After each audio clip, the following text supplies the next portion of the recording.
I try to imagine what our world would look like if you had not had very dedicated groups of people who devoted their lives to pushing back against abuses and against aggregated power.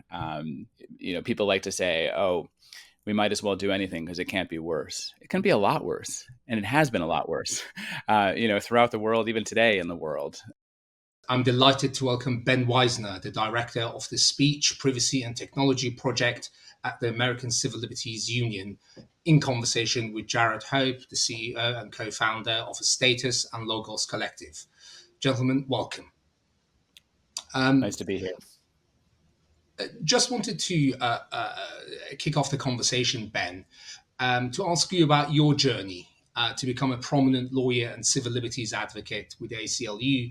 We'll get into the detail of some of the most famous cases that you've led and you've worked on. But at this stage, just wanted to hear more about your life journey. Take you from the top and in your own words. Yeah. Well, I don't know where to begin. I could begin at the start of my legal career at the American Civil Liberties Union, or I could begin earlier. But if I start there, I became a lawyer at the ACLU in the month of August of 2001. I went there expecting to work on domestic jail and prison conditions in the United States. And 5 weeks later, the 9/11 attacks changed the trajectory of our country and profoundly of my career.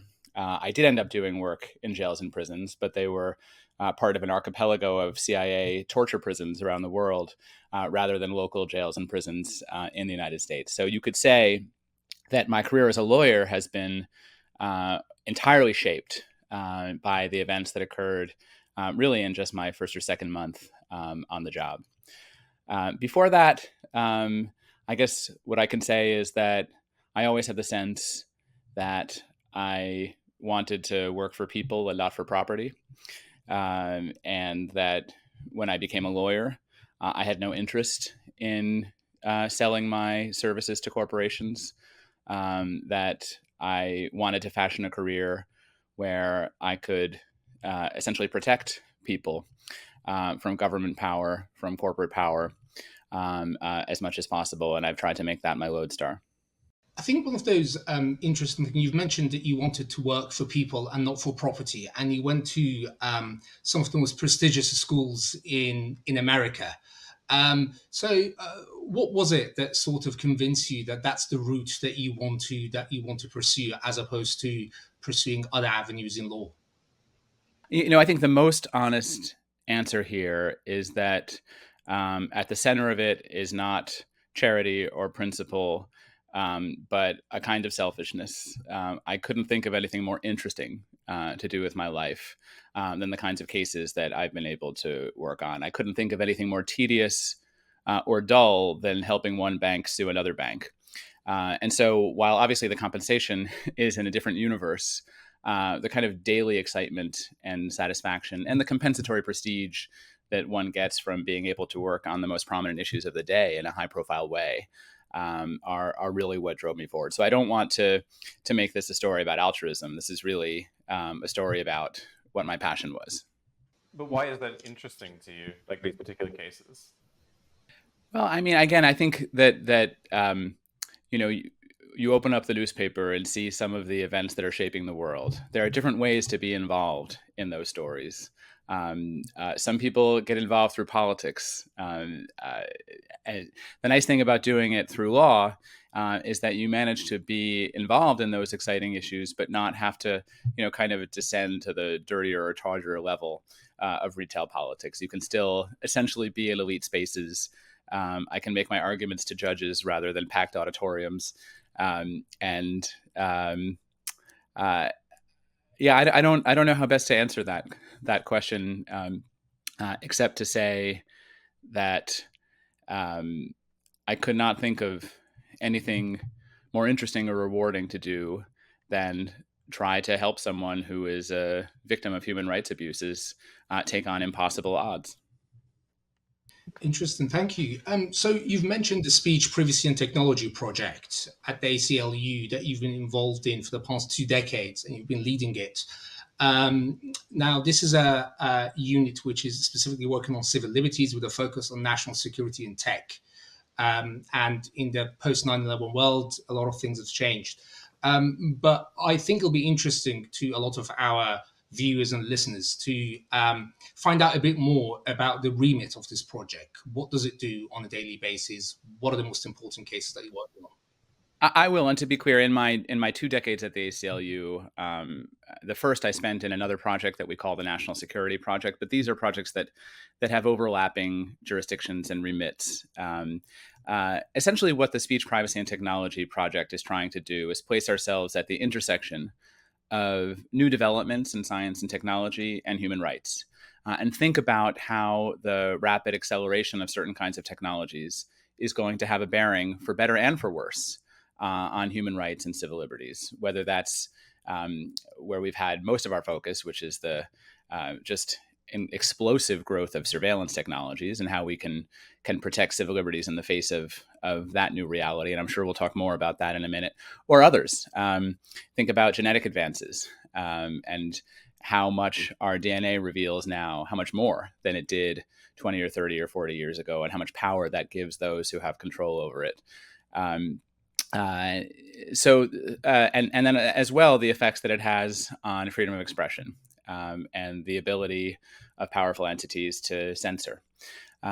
So that's what we're trying to do. We're a team of lawyers and technologists who are trying to anticipate before new policies are rolled out and entrenched, what the important issues are going to be, so that we can put a stake in the ground and plant a flag for human rights and civil liberties. So, for example, a decade ago, before there were any surveillance drones over American cities, we saw that this was going to happen, did our analysis, put out our policy recommendations, and then were able to get 40 states in the United States to pass legislation that would limit the ability of governments and police to surveil American cities with drones. That's kind of the paradigm of what we're trying to do, because as the Snowden revelations reveal, if these capabilities can be developed and deployed without democratic consent or knowledge, they are very, very difficult to dislodge later on. I mean, I'd love to understand a bit more about what you're anticipating today in the future, but I'm still kind of stuck on the previous point.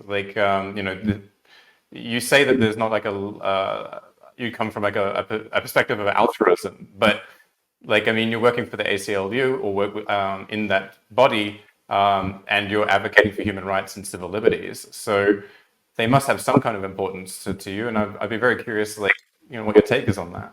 Yes, I mean, they have enormous importance to me. That's right. I think I was being a little bit glib. You'll forgive me. What I was trying to say is you should do this kind of work if you're passionate about it, not because you decide that it's important for you to make a heroic sacrifice. Right. But yeah, I think it comes from my sort of grave concern about various kinds of inequality.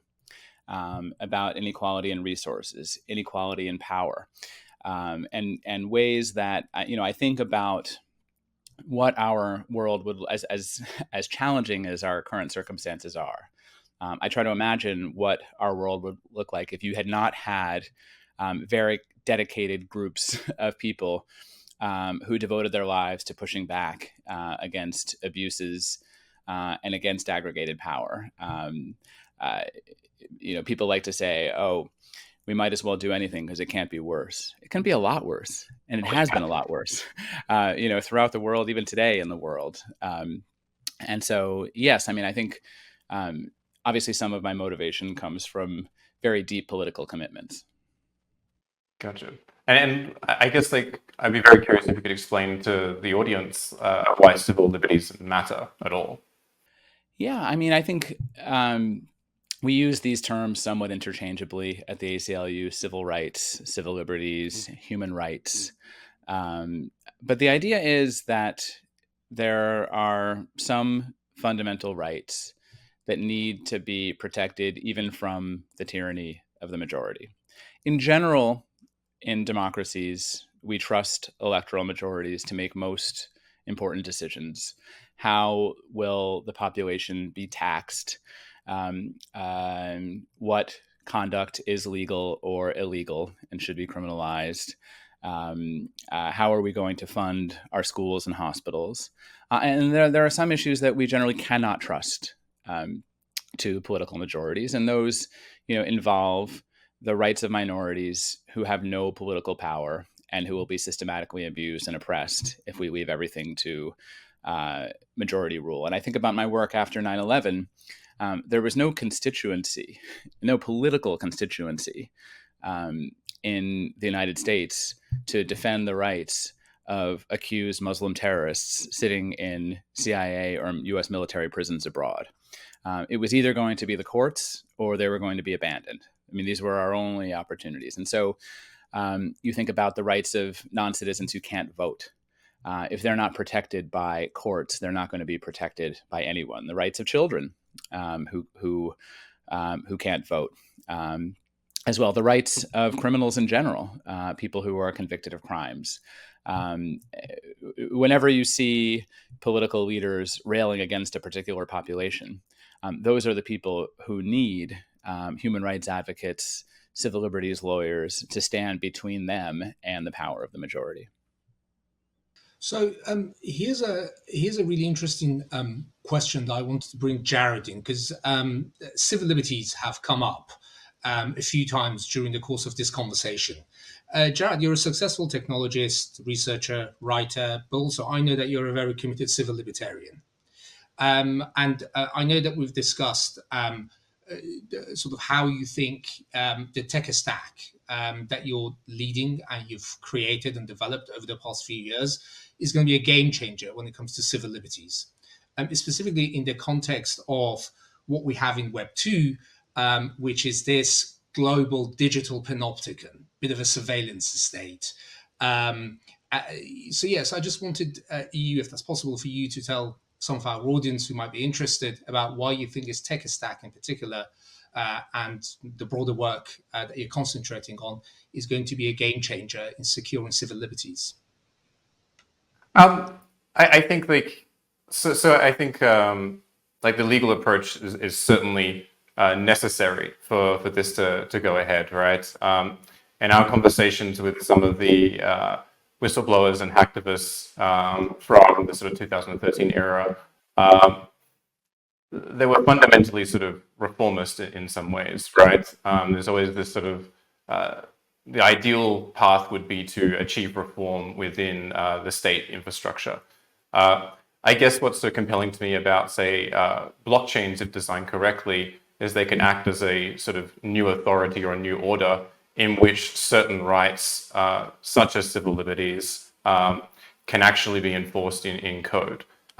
It does have some dependencies, such as like communications, like how you connect over the internet and the infrastructure that supports that, as well as energy. But it has the possibility to like allow for something like encrypted communications. It allows for disintermediated access or transactions between people, and so you can get properties that were in institutions like cash-based money, like fungibility, for example. You can now bring these back in with these kinds of technologies. But more generally, I guess if you look at a decentralized technology stack that includes the blockchain, but also private peer-to-peer messaging, as well as uncensorable decentralized file storage, you can start to look at a base layer that is not dependent on servers and therefore a central authority in the same way, that can rebuild or potentially allow for a new version of the net to arise, I guess. Well, and I'll add here. I mean, I have never believed that law and politics, what Larry Lessig calls East Coast code, can solve all of our problems. And if you talk to Snowden, as I know you did, about the progress that has been made since 2013 in the last decade, I think what he's most proud of is not the changes in law that were modest where they occurred, but the fact that the internet is much more encrypted than it was then, and you now have 2 billion people using a secure messaging tool like WhatsApp, hundreds of thousands or more, using probably millions now using Signal. And this was the big complaint of the U.S. intelligence community, was that the Snowden revelations accelerated the adoption of encryption technologies by many years, because people, without even knowing what the term meant, had to adjust to a new threat model. So I certainly concur that in as much as technology has been part of the problem, it's also part of the solution. And I'm also of the opinion that this, I guess, East Coast law, as you find it, or like tech bros in general, like I don't think that you can really go that route and expect it to be this sort of almost libertarian utopia or Ancapistan in some ways, right? And it's quite clear, because even though what happens in the protocol, or what can be enabled by the protocol, is the possibility, it is still dependent on a sort of elite, I guess, that's around it, whether they're developers who maintain the protocol or the foundation that is building it and propagating its use. And that is where the political realm resides. And as long as that can be influenced, then the protocol can be influenced. However, at least with these sort of protocols, and once they're out, as long as there's people in other jurisdictions around the planet that are capable of running these nodes, and we have a free and open internet, there is a possibility for a lot of utility to come out of them. So you're right, Ben. We did spoke to Edward Snowden. We were proud and honoured to host the inaugural episode of this podcast with your most famous client, I suppose. And you've been known around the globe as the lead attorney for Edward Snowden. Now, it's a work that you've described as a work of a lifetime, if I'm not mistaken. Wanted to ask you to share your reflections a decade after the Snowden case, the impact of it on civil liberties in the States, but also around the world as well, specifically in the context of what Jarrad mentioned and what you alluded to earlier on in terms of the developments that we've seen in encrypted technology. Yeah, I mean, I want to start by going back to what Snowden always insisted was his core motivation. I know that people view the Snowden revelations as a story fundamentally about surveillance.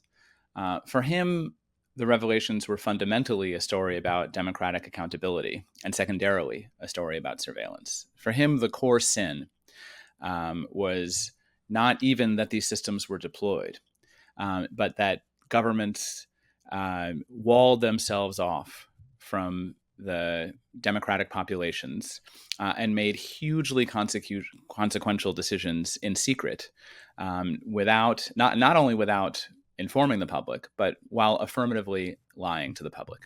And in the months before Snowden came forward, in the spring and summer of 2013, he watched as both the U.S. Supreme Court and the U.S. Congress expressly decided that they were not going to intervene and interfere with this secrecy, and even consider the constitutionality of these new systems that had really changed our world. And so I think if you begin to evaluate the last 10 years from that metric, I think that there has been a historic global debate about some of the dangers of new technologies, mass surveillance.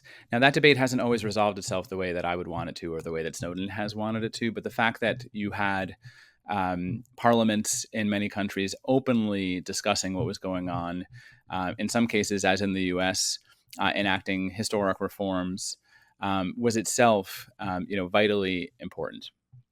I think that Snowden's message that surveillance technologies in particular had outpaced democratic controls is one that was very alien to people in 2013 and is very mainstream now. I think that the major technology companies in the US learned that even as they were answering their front doors and turning over their customers' material to U.S. law enforcement who were producing legal papers, their back doors were being broken into in secret ways that infuriated them and that required them to adjust to a new kind of threat model. Having said all of that, obviously there is, a real sense of disappointment that mass surveillance continues to be an extremely difficult issue to communicate and to mobilize politically around, and continues to be too abstract for most people to grapple with. That actually, I think that we've had a lot more success in communicating the dangers of little brother than big brother. What I mean by that is people understand viscerally what happens if their local police have access to certain information about them. But if it's sitting in an NSA database in Utah, it remains a kind of abstraction to them. And it continues to be a major challenge for us 10 years after the Snowden revelations to communicate that these kinds of technologies, without very, very strong controls, are a major threat to open societies and democratic governance. I'm kind of curious now, like, I understand that it's very difficult to communicate that. I mean, like, we work on a privacy messenger, and like, we have difficulties also conveying the value add to that to some of the market. I'm kind of curious, like, how would you go about communicating the dangers of mass surveillance? Well, I think it helps to start with small surveillance, right? The technologist Bruce Schneier has a wonderful way of describing this. He says, imagine how you feel, remember how you feel when you're driving and a police car is driving right alongside you, right? Most of us feel uncomfortable, we feel watched, we feel a little bit tense. We might slow down so that the police car can get ahead of us. We're not feeling comfortable and we're not feeling ourselves. And he says, now try to imagine feeling that way all the time. And if you don't feel that way all the time, it's because you're not actually focusing on all the ways that you're already carrying that police officer in your pocket. If you're using a commercial smartphone, all the ways you're interacting with technology. Essentially, you are under that constant level of surveillance. And it's only going to be more profoundly intrusive as the CCTV cameras that are around us are woken up with video analytics and facial recognition and become not these passive watchers, but much more active watchers. So I think if you start there, I thought the hack of Ashley Madison, which was the dating site for people who wanted to have affairs, was a great moment because it's a literal database of ruin. It's a database, the release of which is going to explode lives. But every single one of us has such databases of ruin. There's something that could be published that would blow up your personal and professional life. And now all of this is sitting in government databases. Now, we've been trained not to worry about that because for the most part, they're not looking at it. The NSA is not analyzing in a way that most people consider analyzing, really looking at the individual details. But the fact that they are sitting there like a ticking time bomb is something that people need to begin to grasp. And of course, what we've seen, what happens is that the information is collected under one rationale, and then the rules are changed. After 9/11, the chief complaint of the government was we had a wall. All this information that was collected for intelligence purposes was off limits to law enforcement, and we need to take down that wall. The same thing will happen with the mass surveillance databases that intelligence communities are collecting now, that if there is another 9/11 style attack, I should say when there is another 9/11 style attack, it will be conclusively shown that the information that could have prevented that attack was sitting in a government database, because if you collect all the dots, they will always connect in hindsight. And then the claim will be, we must get rid of these restrictive rules that prevent us from looking at everything that we already have. And now you're living in a world where it's not just the NSA that potentially has access to that data center in Utah. It's every cop in the beat who might be able to get it from a smartphone in his hand. And so, these are the kinds of narratives that I that I try to tell, or really metaphors, right? People do respond viscerally to some kinds of surveillance. They don't actually want spy planes flying over their cities. They don't want to look up and have drones with powerful surveillance cameras looking down on them at all times. And if you say, without the right restrictions, government actually gets much more information from the technology that you're already using than they would from a spy plane. You can sometimes break through those kinds of defenses, but if I had better answers than this, we would have more successes on the policy front. I mean, it's a great lockstep mechanism for the expansion of power, right? If you're always collecting data, and then you can always point to it every single event, and just continue doing that ad infinitum. But I mean, you also mentioned the NSA, right? And I think you've been quoted saying the NSA is not uniquely evil, but it's uniquely capable. Do you find that still true, or why not? Yes. No, I certainly think that's true. In fact, if you talk to people in the U.S. intelligence community, they will say in all sincerity that they operate under more legal restraints than almost any other intelligence community in the world. That's true, actually, right? Most countries don't have rules that govern their collection of information from non-citizens abroad. They don't have those rules because they don't do a ton of it. And they haven't always had the capability. Now, of course, that's changing because now if a country doesn't have the capability by itself, it can get it from a vendor in Dubai or in Israel. It can essentially buy an off-the-shelf mass surveillance or targeted surveillance, suite from one of these vendors. And so, what we've always communicated back to the NSA is, don't count on your monopoly on capability, because that capability is going to get democratized. The same thing with lethal drone strikes. There was a time when the U.S. was the only government in the world capable of projecting that kind of military force. Now there's 50 countries that have armed drones that they can deploy.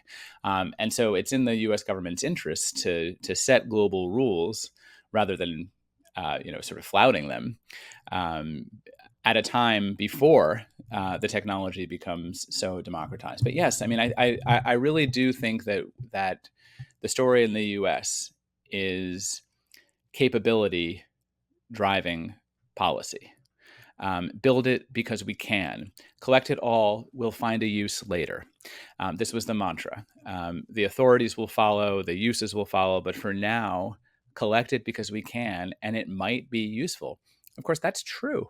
It might be useful. It turns out that mass surveillance databases are predictably almost useless, but forensically extremely valuable, right? For looking backwards, if you've collected everything, then you have a surveillance time machine. For protecting the future, you've buried your needle in the world's biggest haystack. And so the purpose for which these things were built, is basically a lie. The real use case is what they say they're not going to do, which is to turn it on populations for the most effective, sort of retrospective criminal law enforcement that the world has ever known. And I mean, going back, what's your interpretation of what happened with Snowden's observation? Was that like a constitutional failure? You mean the response to the Snowden revelations in the U.S. legal system? Correct. Well, I mean, I will say that it was the only time in my 2-decade legal career where we were able to get a court to review the legality and constitutionality of an intelligence surveillance program and declare it illegal. What typically happens in these cases, the reason why these programs evade legal oversight and constraint, is that the government uses secrecy and immunity and justiciability doctrines to prevent anybody from challenging them in the first place. And this is what Snowden observed. Again, a few months before June of 2013, when he came forward, the U.S. Supreme Court considered an ACLU lawsuit where we were representing Amnesty International and others in a challenge to the constitutionality of an NSA surveillance program. The Supreme Court rules not that our allegations are unsubstantiated, not that the program is legal, but that we have no right to be in court because we can't establish standing. We can't show that our clients were subjected to these surveillance programs. And we can't show that because that information is classified. And we can't use litigation and discovery to get that information because of state secrecy. So it means that neither we nor anyone else can bring this case into a court of law to adjudicate the legality of an intelligence surveillance program. Now, Snowden, the first document that the Guardian published from the Snowden archive was an order from the Foreign Intelligence Surveillance Court to a company called Verizon Business Records, directing it to turn over all of the metadata on all of its customers' phone calls every day to be stored for 5 years. One of those customers was the American Civil Liberties Union. So he essentially handed us a ticket to federal court, and it wasn't possible this time for the government to use that argument effectively, that we couldn't establish standing to be there. And for the first time, we got courts saying, this program is illegal and has always been illegal. So that, I think, was a tremendous success, but a limited one, because it didn't change the fundamental rule that as long as the government effectively keeps a program secret, it can prevent the courts from adjudicating its legality in an adversarial system. There are secret courts that rule on this, but they don't hear from us, and they only hear from the government.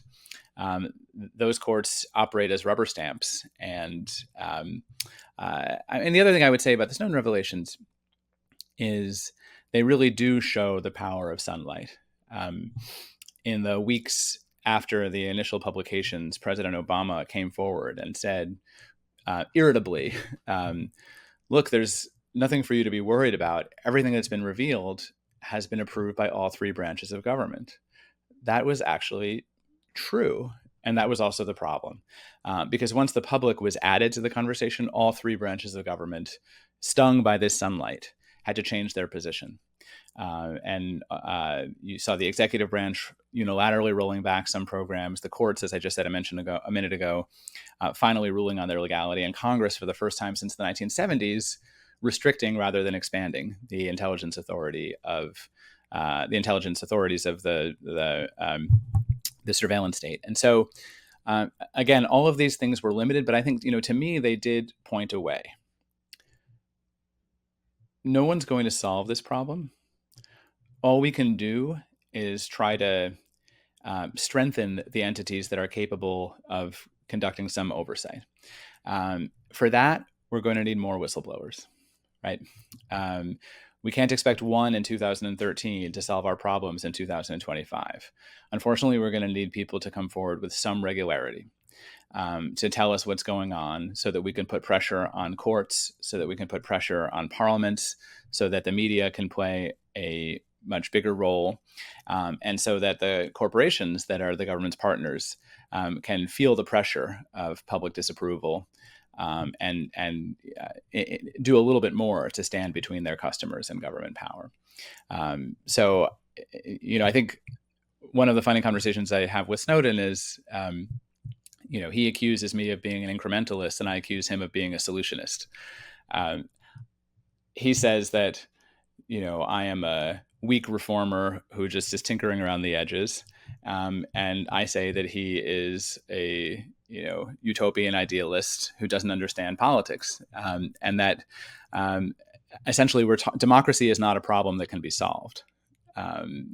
It's something that has to be constantly fought for.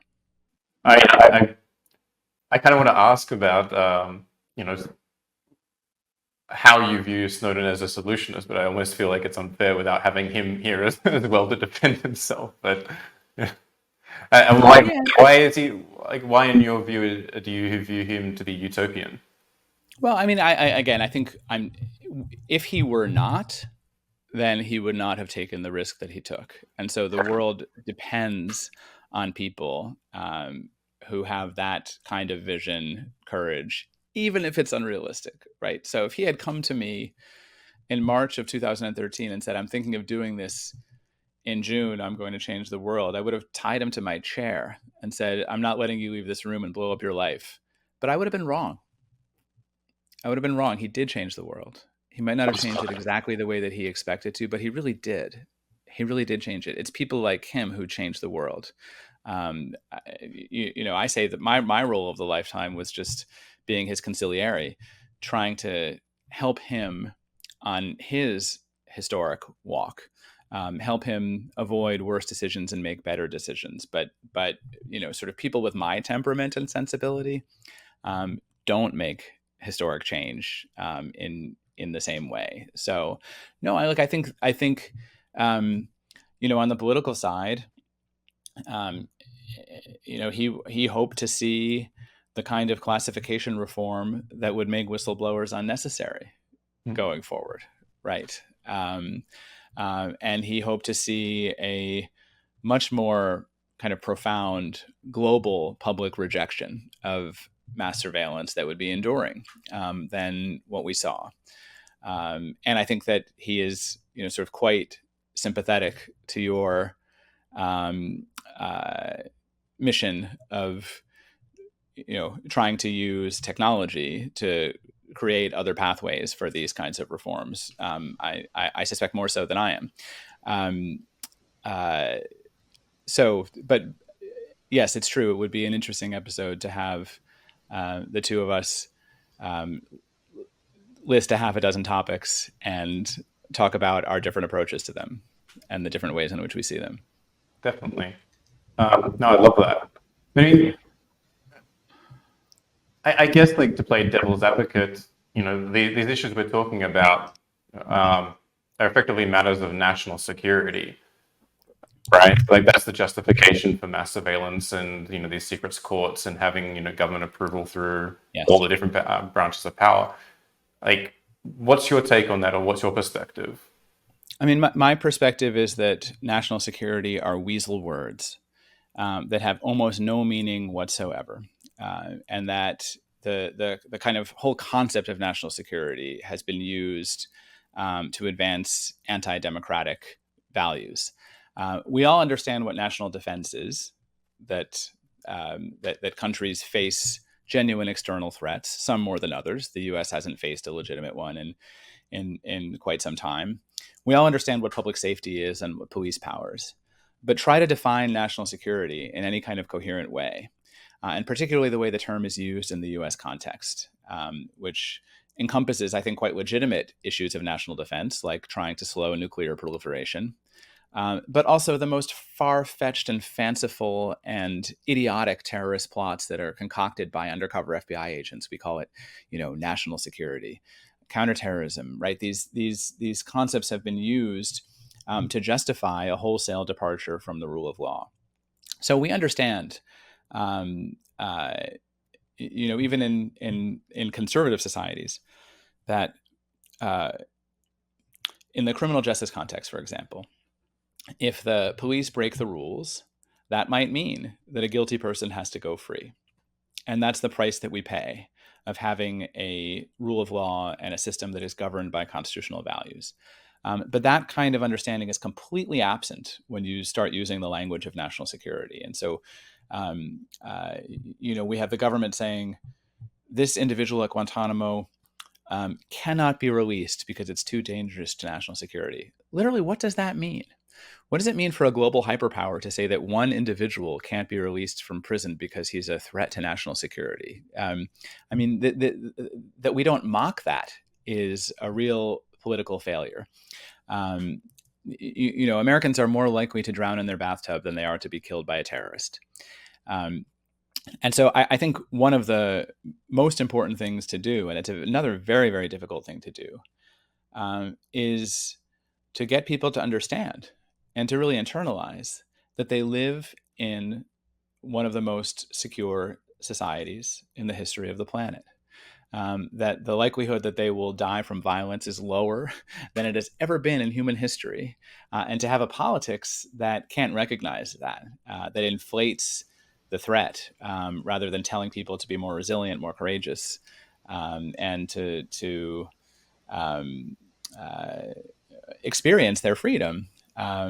It's so disappointing that 2 decades on from 9/11, terrorism and national security continue to have the same kind of force in our politics. So finding a way to challenge that hyperbolic threat inflation that characterizes the work of the security state is I think a really, really vital task, and one that's very hard for human rights advocates to do, because we don't have the same credibility with the public when we talk about security as we do when we talk about rights. Right. I mean, the terrorism aspect is one that comes up for us as well because we work on privacy technologies. Right. I'm kind of curious, like, do you view terrorism in the same, like the term terrorism in the same sense as national security? But I guess the other, like the argument actually is like, well, these programs are justified to thwart terrorism, and privacy enables terrorism. Like, how do you approach that?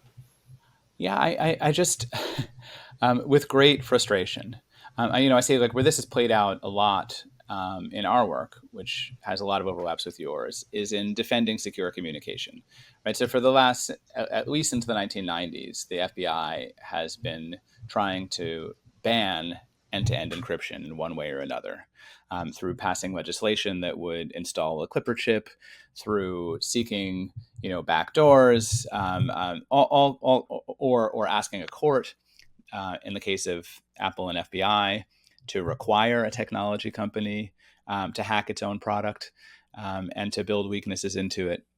And the rationale is always the same thing. We're going dark. You're creating a place that is just for terrorists and is off limits to law enforcement, off limits to national security officials. I think, look, the best response to that is,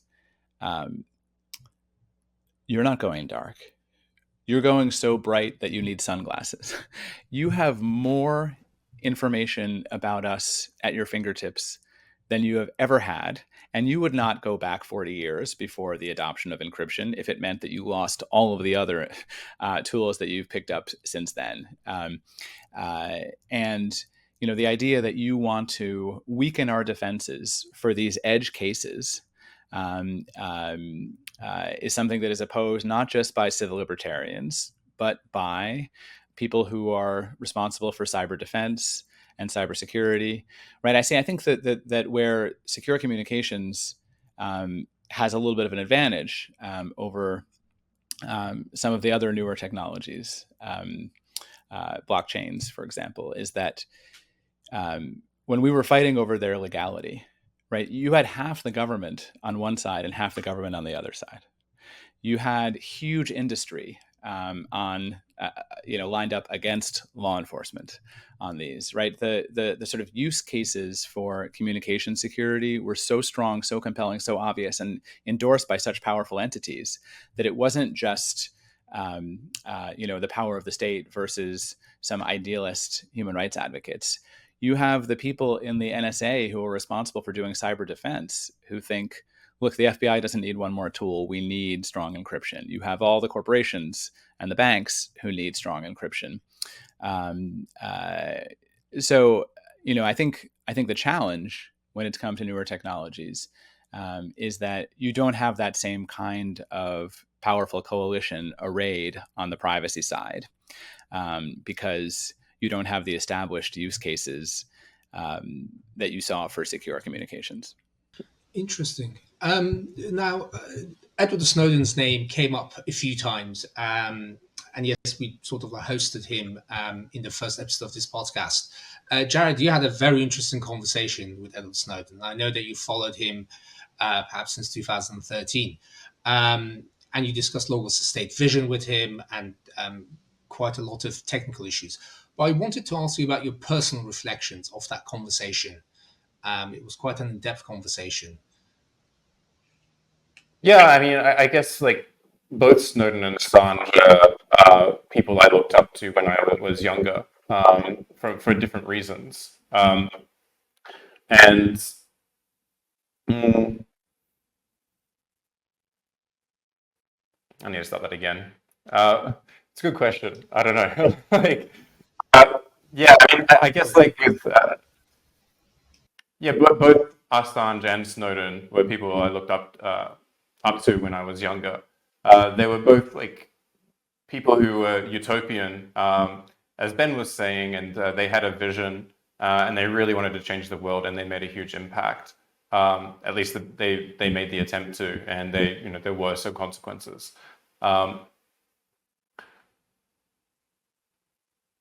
think without them, I probably wouldn't be on this path that I'm trying to right now in developing out these things, because they brought to awareness these issues of tyranny, of the expansion of power, of the erosion of civil liberties. And that allowed me to see a world in which those things that I grew up with and I was brought up to believe in would not exist. And that terrifies me. And so, I think we're all on a similar mission where we would like to see the world that we had for our children. And, as democracy needs to be fought for every day, so does liberty.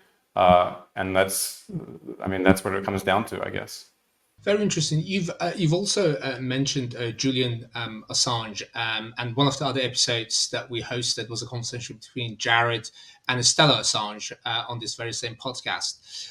Ben, you're on the record saying that by pursuing Julian Assange, the U.S. authorities are putting U.S. journalists in a very dangerous place.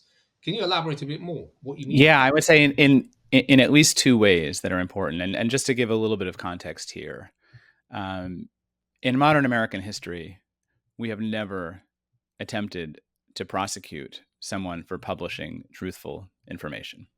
So only in very recent American history did we even begin to prosecute sources for journalists. It was not until the 1980s that someone was convicted for leaking classified information to the media. But the Assange case crosses a completely new line because it tells people who would publish the government secrets that they too might face criminal liability. Look, as I've said elsewhere, the best national security investigative journalism looks a lot like a criminal conspiracy.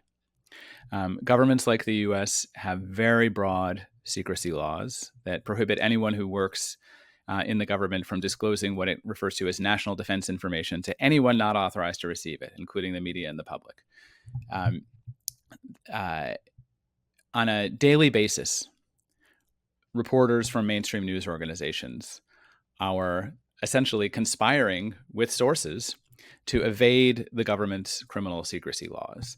The major news publications in the US, in fact, use the secure drop technology that was developed by WikiLeaks in order to solicit secret information without detection. It's one thing for journalists to say that Julian Assange has done specific things that I, as a journalist, would not do. But the real question is whether the theory of prosecution against Assange also covers the activities of other national security journalists. And in fact, it does. It would criminalize the practice of journalists of competing with government for access to secrets and publishing it in the public interest. But there's another layer here, which I think should be of even greater concern to American journalists, which is that the US is taking the position that a foreign journalist or publisher can be subjected to the US's criminal secrecy laws. That is an unbelievably bold and dangerous claim because every country has secrecy laws. Some of them are much harsher than the United States laws. And what's our basis now? If Russia demands that the UK extradite a Guardian reporter who has published secret Russian documents, if China demands that the United States extradite a New York Times reporter who has published secret Chinese documents. Now, of course, we won't comply with those requests, but on what principled basis will we not comply?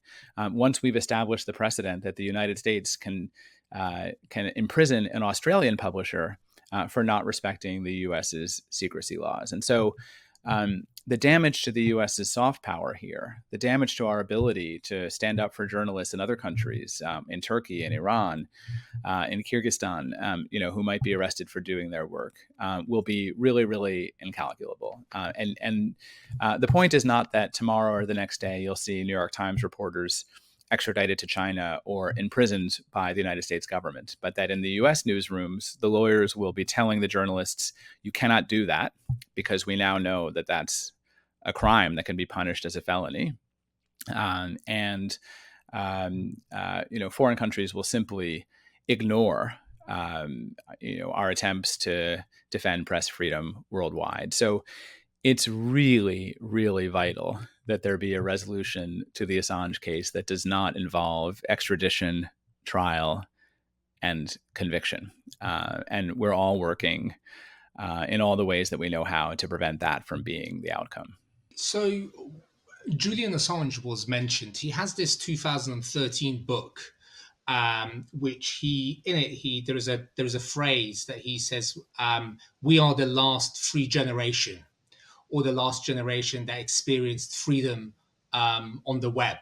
I want to ask both of you gents about your perspective and your view on that from different sides, of course. Ben, you as a lawyer, and Jarrad, you as a technologist and a civil libertarian. Well, I guess I can start. I haven't read that book, so I'm not responding to his book so much as I am to your prompt. I'm not quite as I don't think the situation is quite as dire as that. There certainly are some rights that are alive and well on the web, certainly in the U.S. context. I do think that freedom of expression, for example, at least in relation to government, is something that continues to have real legal protection. Of course, I think the challenge is that now the traditional public square has been bought by private companies, and they are the new censors, and the law allows them to make whatever decisions they want. But if you're motivated, and if you have means other than using dominant social media platforms, you can still use the web to communicate, to express your ideas, to put your ideas out there in the world. And unless you live in a genuinely authoritarian state like China, I think Russia is now trying to build a similar firewall to that. But I do think that in the U.S. context, the courts have continued to quite strongly protect, at least against government interference, freedom of expression online. Yeah, I mean, the problem is big tech, all these sort of public squares, right? Because they do not have the same oversight. And so the states can leverage those entities for performing those functions. And while yes, in principle, you can publish on the internet independently, the other side of freedom of speech is the right to be heard. And if you have your own website, your reach is going to be pretty minimal compared to what it could be where if you're able to actually get an audience where people actually are, now the net is largely consolidated around these platforms. I think that's true. And I think where I would like to see more government intervention is in preventing companies from achieving the kind of dominance that they have. We don't want 2/3 of the public to get their news and information from 3 companies. That's something that never should have been allowed in the first place. And we're starting to see on the U.S. side at least attempts to go after that kind of monopoly power, but they're likely too little, too late in the context of these speech platforms. So I think that's true, but I don't know what the alternative is to creating alternatives. You're in the business of creating an alternative. It's going to be your work of a lifetime to try to not just create, but to expand, amplify, make usable for non-experts alternatives to these dominant tech platforms. And I do think that as these companies become harder and harder for governments to regulate, we're going to need to have market alternatives. We're going to need to have brilliant people coming forward and saying and convincing large groups of people that there's a better way to do what they want to do without all the baggage that big tech brings along. Definitely. I mean, I think it's doable, but it's a massive undertaking. That's certainly the case. I guess speaking of technology, we touched on earlier that, part of your work is to anticipate what the future might bring in terms of technology and its relation to law and government. I'm very curious to hear what's on the horizon for you now. Well, I think one thing that it's always useful to do is look at the places in the world where that vanguard is already being implemented. So look at Western China. Look what happens when a country has the same technological capability that Western societies have, but already has authoritarian politics in place. And so you really have a surveillance nightmare in Western China, where the entire infrastructure has been turned against the people in a way that makes building any movement of opposition almost impossible. And this is, I think, what Snowden was talking about when he said turnkey tyranny, that once the architecture of oppression is in place, a political change, right, that may not seem dramatic, elect a President Trump. Now, he turned out to be not very effective as an authoritarian, but had he enlisted the intelligence community instead of fighting the intelligence community, instead of criticizing the deep state, as he said, hey, these are my friends and allies. Once you have that architecture of oppression, if you can turn that switch, you can make it very, very, very difficult for movements of resistance even to develop. So, I gave the example before of CCTV, of security cameras in our society, right? These are ubiquitous in the United States. We have more of them per capita than they have in China. And most people don't pay any attention to them at all. And they're right not to, because no one is ever going to look at that footage. There's just too much of it. In some instances, people will rewind to see what happened, but no one's actually analyzing it in real time. That's going to change. It won't be people doing it. It's going to be computers doing it. And if you look at, it's always a good thing to do to look at the brochures that surveillance vendors are putting out there, the technology that they say that they want to sell, and analytic capability, AI enhanced analytics that can be just put onto an existing CCTV infrastructure, can wake them up like Toy Story, so that every camera out there is now watching for what it has been trained to view as suspicious conduct. And once the population has an awareness that the cameras are watching for suspicious conduct, they're going to conform their conduct to try to not attract the attention of those cameras.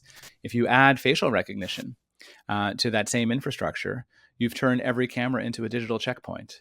And every time we walk by, we're being identified in addition to watched. So, this is the kind of thing where the technology already exists for us to have a completely different society than we have right now.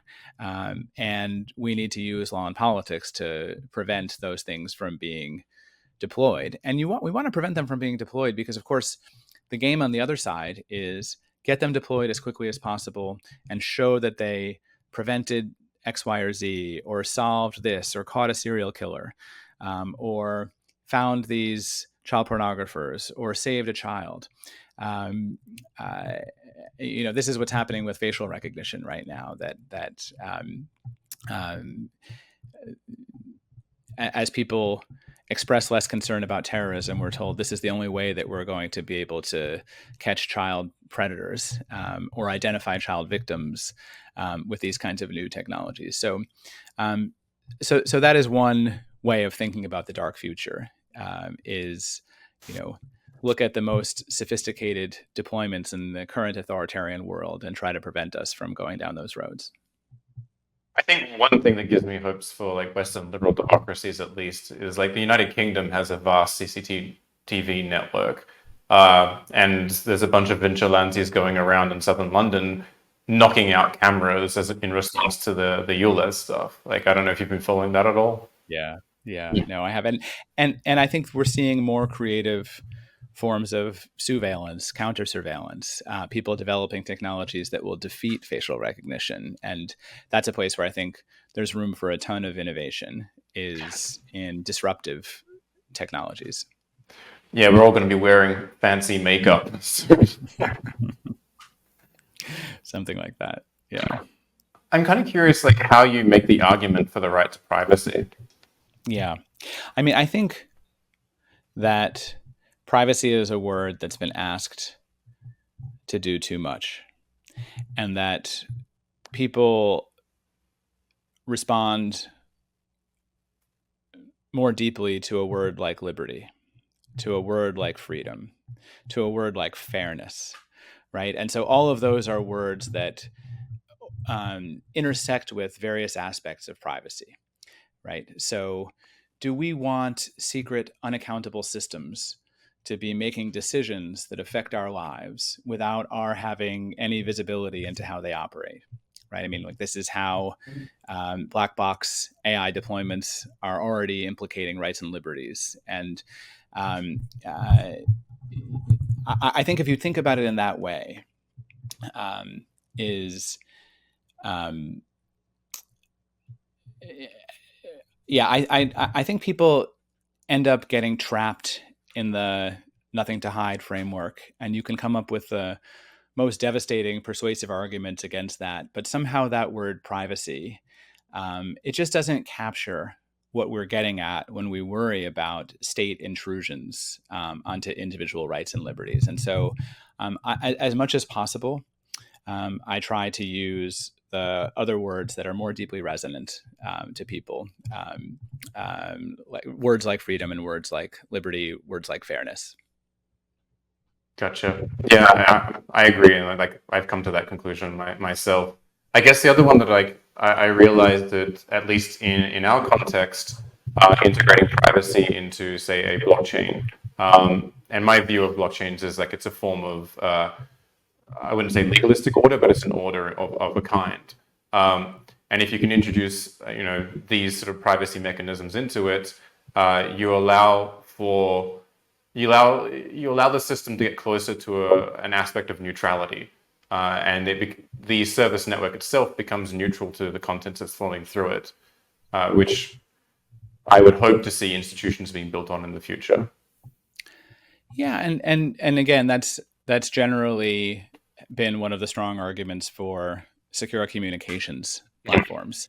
I do think that the argument becomes much more difficult from a policy standpoint when you're talking about things other than communications flowing through, in particular money and resources, because I think that the state interests there tend to be stronger than they are for intercepting communications, and the individual interests tend to be a little bit weaker than for communications. And the public, at least, and certainly policymakers, have not yet been persuaded that there is a vital use case for that degree of financial privacy that would not distinguish between transferring $600 million and transferring $10 in terms of privacy. And so, and I include myself in the public there.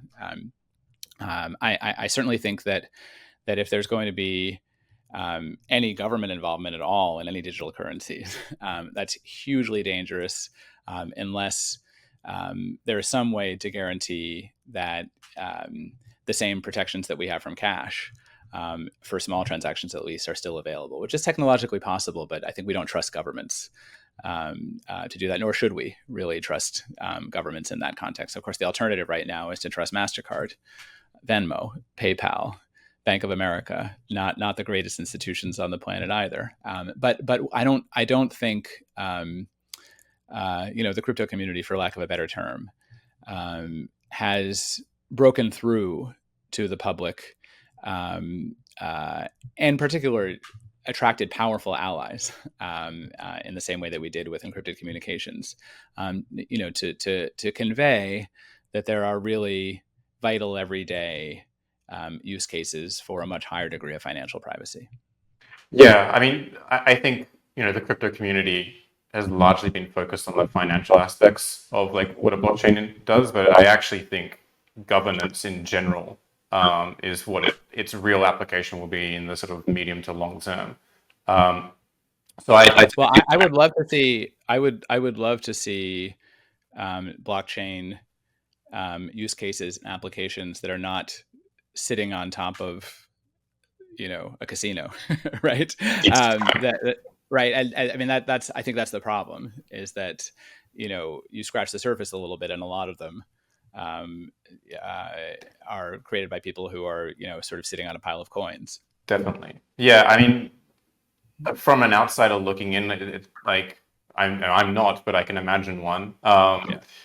It certainly looks like that, right? Like, and I would agree. Like internally, like I crypto as a political project has kind of fallen out of the way, right? And there's been internally there's kind of like two camps or two major sort of sections. One is like much more interested in the sort of financial aspect and like getting rich and these sort of things. And then there's people here who actually understand the political implications of what this technology could mean.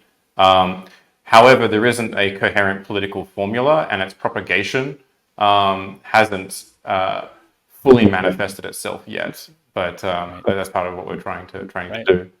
Yeah. Well, I'll be watching with great interest. Yeah, cool. Thank you.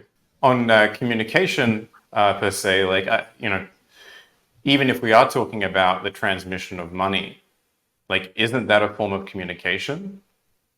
And couldn't it be defended as such? Yes, and I think, look, I mean, if you're it kind of depends on what society you think we're living in. If we think we're already living in China, or if we are already living in China, and the idea is we need to find some way to build movements to resist centralized authoritarian power, then obviously that requires money as well as words being able to move without state suppression and detection.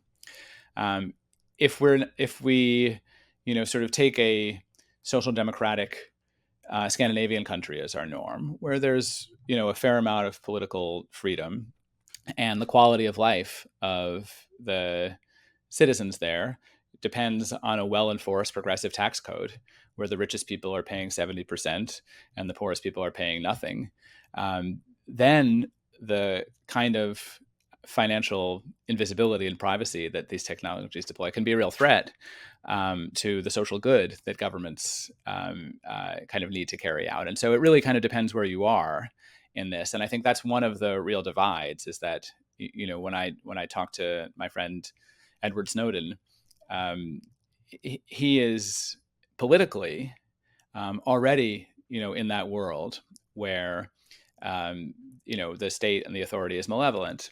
And of course, we need to be able to, use money and transfer resources in a way to organize dissent and disruption to that project. But again, I think it really depends on where you aim the lens. Gotcha. Yeah, I guess like Snowden like views the government being malevolent. You mentioned referencing authoritarian regimes that are technologically capable. In passing, like you've also made a comparison, maybe like the society we're living in, how you view it could be viewed that way. Do you have, and like given the developments that we've seen over the past 2 decades, it certainly seems like we're on a trajectory. Do you have any like insights or ideas of why that might be happening? Like, are we turning more into China? I do. I mean, I'm a materialist, so I think most of politics can be explained by looking at people's standard of living and their prospects, and over time. And I think that the reason why we're seeing right-wing populist anti-immigrant parties on the rise throughout the world is not because Russia is sending clever Facebook ads into our political campaigns, but because inequality, economic inequality, has been growing in all of our societies for the last 50 years. That 50 years ago, if you had a blue-collar job in the United States, you could support a family on one income. And now it's hard to do it on 2 incomes. And I think that the role that technology has played here has just been accelerationist, that through hyper efficiency, all these resources that were spread across the society are being hoarded by elites, whether they're financial elites in hedge funds or high finance, or whether they're technological elites who are wiping out main streets by delivering a product more cheaply and more conveniently. And then that is a huge threat to our democracies, because we haven't seen successful democracies that don't have strong middle classes. And, as people experience that precarity, a precarity that is largely invisible to coastal elites in the United States, they're quite susceptible to explanations that will say blame immigrants for this, that will, direct hostility towards elites, that will attract, devotion to angry populist leaders. And so I think that the vital, this is not totally relevant to our conversation so far, but the most important project of saving free societies over the next generation is going to be finding some way to share resources more fairly. I think a lot of technologists say, don't worry, we'll just have a universal basic income. Great. So pour your wealth into creating the politics that will provide a universal basic income. Don't just say someone will do that down the road. If you think that's the solution, then let's do it. Let's have one, right? Let's see these, billionaires on the coast actually supporting a politics where everybody gets paid, or somehow the economy is going to need to create meaningful jobs and lives for the millions of people who are being made redundant by the advances, and particularly by the advances in automation that we're going to see over the next 10 or 20 years. So that's that's the thing that keeps me up at night. Is not, facial recognition is getting better and better. It is that I have not, sort of seen a clear vision of how society is going to take care of the tens or hundreds of millions of people who are not necessary to our economy. Yeah, I mean, I saw some graphs on Twitter or X, whatever we call it these days, where showing the disparity between like the average cost for a house versus the income of an individual, like the average individual, and the individual is basically flatlining, whereas the cost of housing is just exponentially rising. And then there was other graphs that applied to almost everything else that's happening, like everything else the consumer would buy. So, I mean, that certainly makes sense. With UBI, though, like I guess one of my concerns with that is if it's not actually universal, if it comes with some kind of clauses or conditions, because then it can be used as another mechanism to condition all of the people who opt into that system. I agree. I think it's only politically sustainable if it's universal. Yeah. Right. It really, if it's viewed as a, handout to these people and not these other people, it won't have a strong enough foundation. Just give it to everybody. Just make sure. I mean, it's not the case that our society doesn't have the wealth to do it. We just don't have the will to do it. And again, I'm not advocating that as the particular solution. I think that there are lots of ways to, better and worse ways, to ensure that people can live lives of dignity. And I also think that people need work. They don't need it just for income. They need it for meaning. We haven't yet figured out how to distribute leisure in a way that allows people to have meaningful lives. But I do think that that's a better explanation for our politics. I hear some people saying, if you look at the challenges to democracy, they exactly track the rise of social media. And I say, what else happened when social media began to dominate? The global financial crisis, right? So I mean, you can. It may be that both of them have some role here, but I do think that there's a tendency in the tech community to see, its products not only as the way to solve all problems, but as the source and cause of all problems. And I just don't think that's true. Yeah, I mean, it's certainly not entirely true because, the world is and the societies we live in is much more multivariate than that. But I guess that's kind of where I see some hope in blockchains in principle, because it does allow you to distribute a policy to a large number of people, and like their active participation, their consent is kind of required for it to be maintained. And assuming you can have a consensus algorithm that can support a large number of participants. And to me, that's, at least in principle, is very compelling. And it doesn't matter what that policy is per se. Yeah.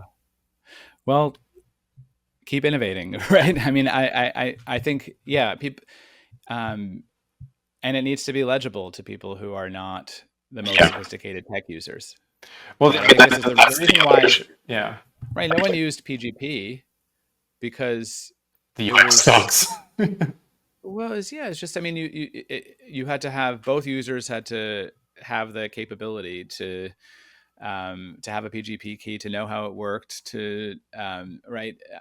It was so hard that before we had Signal, we were just talking about something that just a handful of tech elites were able to use. And so I think that idea of not just how clever is this idea, but how legible can it be to people who are outside of our own communities is very important. Absolutely. Yeah. I mean, like having a very easy UX, it's very low friction. But I guess the other component to that is also the understanding. So like these technologies are developed in an open source way, but at the same time, they require like a higher amount of computer science literacy. Like you need to understand the math to understand how these work. So for like the average citizen, like you end up just being like another high priest that's kind of pointing to something that, it should be the basis of legitimacy, but how are they supposed, like what heuristics do they have to be able to trust in you and trust in that? Well, I guess I would say most people who are using Signal and WhatsApp don't know how public key encryption works. No. But it's been sold to them as a way to communicate with people in their networks that makes surveillance by any kind of hostile actor not impossible, but much more difficult, right? And they don't have to know the difference between hacking an endpoint and so and so. They just have been persuaded by people they trust, by tech journalists saying, "Hey, it's easy. Download this and use this," and then they get a little notification that their friends are using it, and then another one, right? Those kinds of things, those kinds of network effects. So I'm not sure I agree that people need to understand the beauty of the math in order to be persuaded to. But they need to use a tool who does, right? Right. Yeah. And it has to be a tool that's capable of doing, more than 3 transactions a second or whatever, right? It has to be something that really can scale. If you're talking about something that's not just, or you can have a more modest view, which is that this is not something that needs to be adopted by billions of people across the planet. This is something that particular activist communities need to be able to have access to in order to protect them from certain kinds of threats, right? There just needs to be, yeah. I guess I kind of agree with that, but the only other issue I see with that is making sure the anonymity set is large enough, right? So if it is just like a group of journalists, then they're all identifiable. That's right. You just need to be the second slowest zebra, right? Yeah, yeah, exactly. Not the fastest.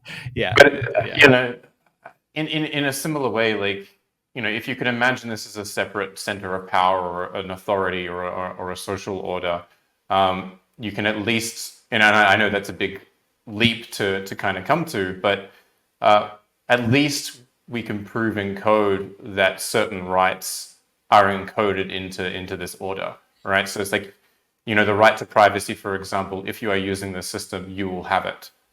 It doesn't, you don't have to rely on trust or a promise, or a legal defense. And I think, obviously those things still exist and, they're still very, very powerful and are necessary. But to me, that's kind of compelling. That's what's kind of compelling about this, and what I would like to have anyone who desires that to have access to. But yeah, I mean, they are not yet. Blockchains in particular are not scalable to be able to support that today. Yeah. Can I ask one question? I've got 2 questions. One is part of it was mentioned earlier on, which was you both talked about sort of like centralized authoritarian systems. And one of the key recent developments that we've seen is the emergence of CBDC, central bank digital currency. I want to get your thoughts, both of you, from your perspective, why this is so dangerous and why, well, in the case of Ben, do you think this is dangerous? And Yeah, if I so, mean, I guess why? the first thing I will say is I could imagine a system, a CBDC, that would be an improvement over the status quo. It would require a lot of political and technological conditions that are unlikely to be met. So if you think about the options that are available to a typical person right now, one who's not sophisticated, they all involve sort of surveillance by private corporations at the least, and a lot of control by private corporations. And you've seen how, PayPal can cut people off because it doesn't agree with their politics. If you had a CBDC that, using very sophisticated encryption, allowed for transactions of, say, under $10,000 to be effectively treated like cash, so that they would be invisible to the central authority and not linked to anybody's identity. Store things on devices rather than in some kind of central system. There are ways. We have the technology right now to create what might be called a CBDC that would at least preserve the kinds of privacy that people get from using cash today. Now, of course, and if you look at the executive order that the White House put out on this, it did essentially say, let's explore these kinds of technologies. Let's look seriously at whether, there's a way to ensure this. I do think that, again, those kinds of protections are always politically vulnerable, because you could establish a system like that under one set of rules, and then, as I said before, change those rules on the argument that this is being used for terrorism and child pornography. So I think it's a pretty dangerous road to go down. But I don't say,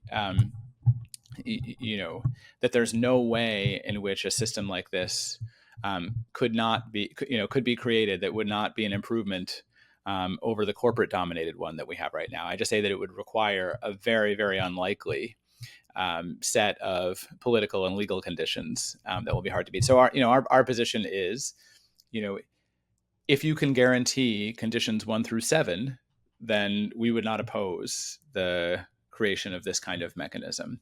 But as I suspect we're about to hear, the far more likely situation is that we enter a world where every transaction, large or small, is recorded in a government database that's visible to government investigators when they want to see it.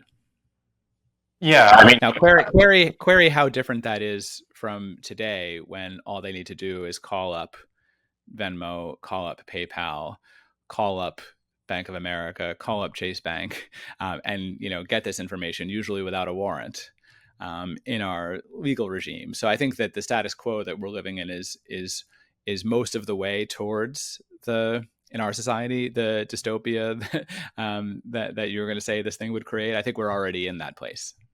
Yeah, definitely. I guess my question would be, like, given those conditions 1 through 7, whatever they are, are met, what capabilities would be left for that central authority? Like, what would they? Well, I think the main capability would be, and what would distinguish this from the sort of kind of private DeFi options right now, is that it would be designed to not allow large movements of money to be invisible, right? So, and already that is the law, right? If it's, I don't know what the thresholds are, but above a certain amount, transactions are supposed to be reported. It's the way government insists that it enforces the tax code and anti-money laundering requirements, right? So this would be, this is why the government would want to do it, and why it would be worth it to the government to say, under $10,000, whatever, you can have that. What we're worried about is $50 million, $100 million, $500 million, right? Right. I guess, like, I mean, in my own lifetime with my own personal bank accounts, I've seen the ratcheting of that threshold go down, right? Yeah. In one particular bank account, they just told me that anything over $1,000, will require something. So I've let Well, that's their that. policy. That at least is not the law. That's their policy. But Yeah, yes. right. But I mean, like, I guess that's Yeah. um, and I guess my question is, like, wouldn't that lead to externalities to governance? Like, people wanting to make those transactions find value in art, for example, and move it that way, or wouldn't they just like lead Well, to like a series of smaller transactions in the network? well, I mean that I think you're describing the status quo, Right. right? Is that people do all kinds of things to try to evade the legal requirements that are already in place, and the government calls that structuring, and it's a felony. And if they catch you, you can get in quite a lot of trouble for those kinds of things. But look, that is the status quo, and I think ultimately everything comes down to cost benefit analyses here, and what you're more worried about, right? Uh, and I mean, the same is true with secure communications. There's still a cost benefit analysis. We wouldn't say that there is zero cost to law enforcement, to the use of the widespread deployment of Signal or WhatsApp. We'd say that there's an appropriate cost given the rights that are being protected here. And I think that some of us come down differently on the financial side. And some people would say that this privacy is so important and so vital to freedom, to liberty, that the fact that governments may have a harder time tracking mass movements of resources is a price we're willing to pay. And you know what? They'll probably be able to it's not as if they're going to be totally disempowered. At some point, you're going to want to move those hundreds of millions of dollars into a currency that allows you to buy the yacht, right? And at that point, right, governments will still have some power, but I think as a normative matter, I'm willing to concede that states, the democratic states, have a fairly strong interest in having visibility into movements of massive amounts of cash and resources, right?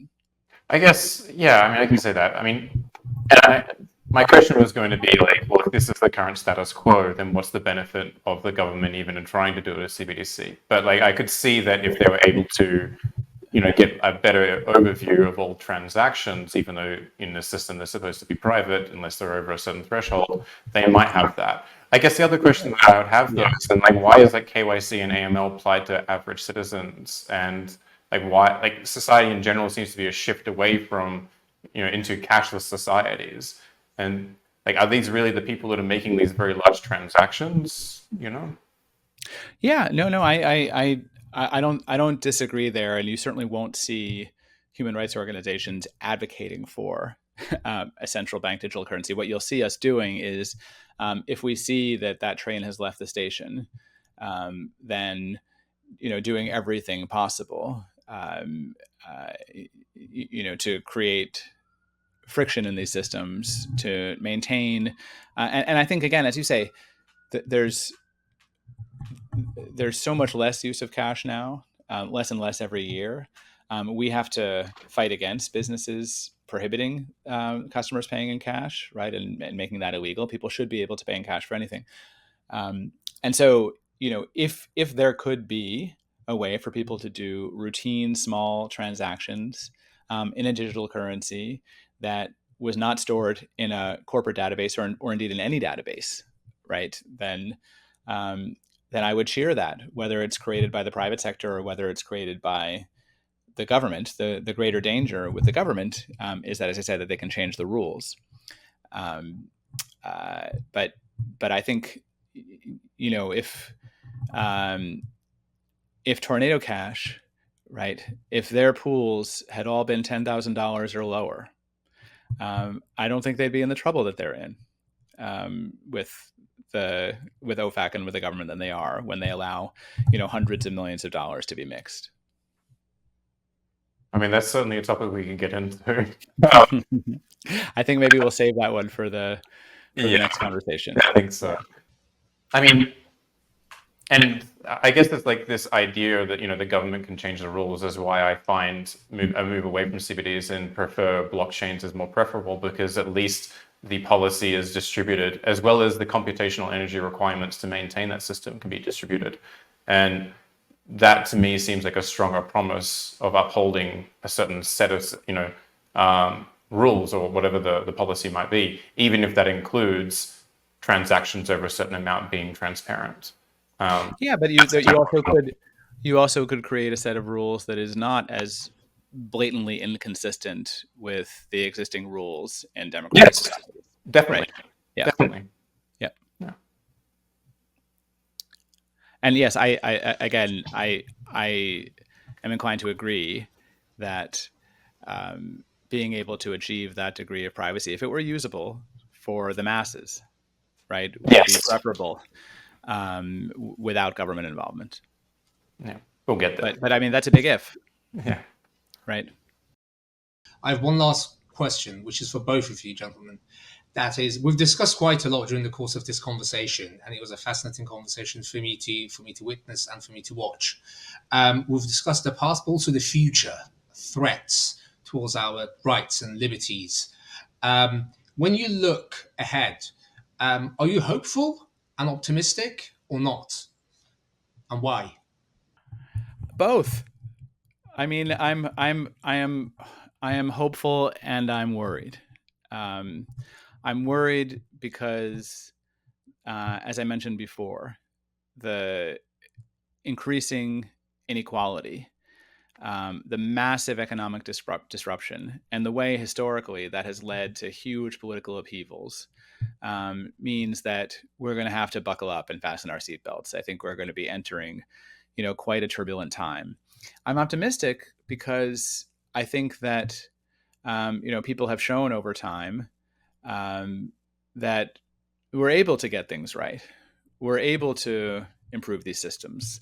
We're able to expand our notions of rights and liberties, and that there are so many people around the world who are really deeply committed.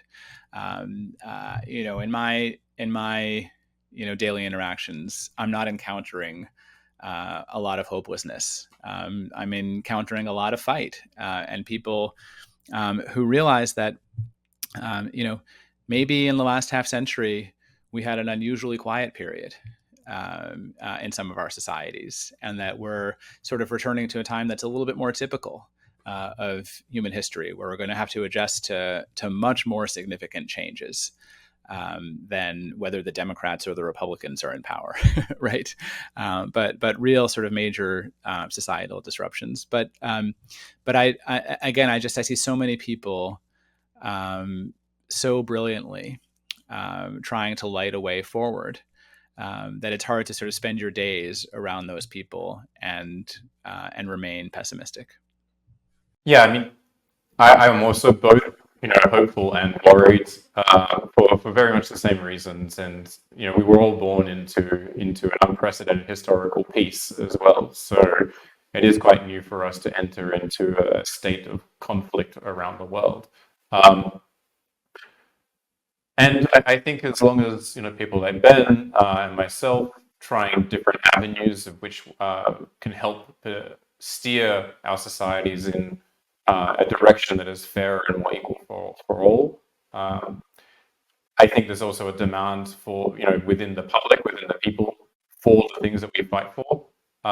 So, yeah, I think it will prevail. Gentlemen, thank you both so much.